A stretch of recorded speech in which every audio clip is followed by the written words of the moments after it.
പ്രണയത്തിൻ മാധുര്യത്തിൽ അലിഞ്ഞിടാം സ്നേഹിത.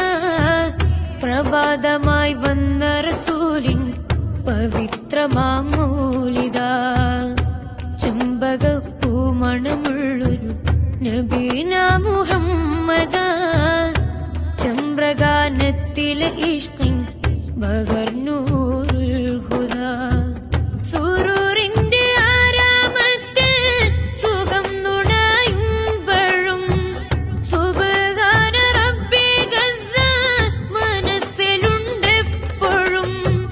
ഹയാസ്കുയർ നമ്മൾ ഹയാത്താക്കണം. ഫലസ്തീന്റെ ഓർമ്മകൾ കരുത്താകണം. പ്രണയത്തിൻ മാധുര്യത്തിൽ അലിഞ്ഞിടാം സ്നേഹിത. പ്രഭാതമായി വന്ന റസൂലിൻ പവിത്രമാം മൗലിദ. ചെമ്പകപ്പൂമണമുള്ളൊരു നബീന